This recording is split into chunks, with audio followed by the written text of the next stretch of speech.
Lakukan dua hal ini ya, insya Allah nanti bengkakmu akan berkurang dan perkembangan frakturmu akan jauh lebih bagus ya.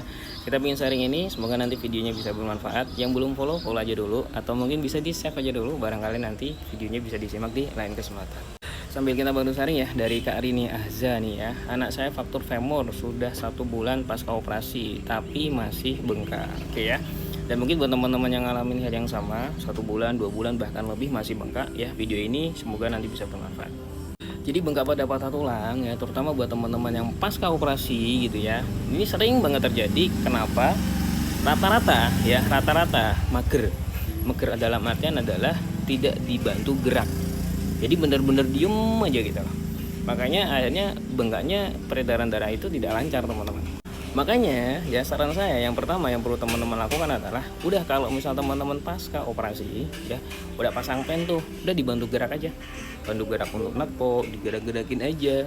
Habis itu kakinya sambil diangkat di bagian ini ya, biar lebih tinggi dan lain sebagainya, nggak masalah teman-teman. Karena kalau yang masih bengkak ya, yang sering saya temuin adalah ya tadi ya, diem aja gitu loh. Jadi itu yang menyebabkan akhirnya bengkak tidak surut-surut, tidak kempes-kempes teman-teman. Nah, selain gerak gitu ya, itu sambil dibantu untuk berjemur. Nah, itu bagus tuh. Jadi bergerak sambil berjemur itu bisa membantu proses agar penyerapan nutrisinya juga jauh lebih bagus gitu loh. Makanya jangan mager terus ya, jangan mager, dibantu gerak aja, apalagi pasang pen, insya Allah aman. Nah, yang kedua ya, yang kedua ini faktor nutrisi dan jam istirahat. Nah, ini penting banget ya. Jadi misalnya teman-teman faktor gitu ya, jangan begadang deh ya. Ya mungkin ada beberapa orang yang bilang, wah begadang nggak masalah mas, saya begadang sambil rokok pun nggak masalah gitu ya. Ya mungkin di sebagian orang, tapi untuk kebanyakan itu jadi problem juga teman-teman. Makanya begadang ini sama nutrisi itu sangat penting juga ya, untuk membantu proses recovery faktor teman-teman. Nah, terutama nutrisi ya, terutama nutrisi. Kenapa saya bilang terutama nutrisi? Karena ada kemarin yang nge-WA saya, itu 3 bulan bengkak.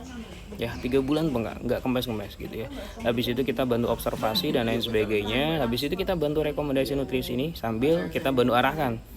Ya, kita bantu arahkan nah yang dilakukan dan lain sebagainya. Ya, alhamdulillah teman-teman ya, qadarullah itu di angka 20 hari. 20 hari bengkaknya udah kempes ya, kakinya sudah enteng ya, sudah bisa gerak, sudah bisa ngangkat, alhamdulillahirabbil alamin. Dan itu teman-teman, karena memang faktor nutrisi itu penting ya kan. Terus habis itu tadi istirahat dan lain sebagainya. Makanya buat teman-teman yang memang sudah WA saya, biasanya nanti kita rekomendasi nutrisi kalsiumnya, nutrisi untuk tulangnya apa, sambil nanti kita bantu pendampingan cara pemulihannya seperti apa ya. Semoga videonya bisa bermanfaat buat Kak Rini Azza, semoga anaknya juga cepat sembuh ya, dan buat teman-teman yang masih nyalain faktur semoga cepat sembuh. Sampai ketemu di video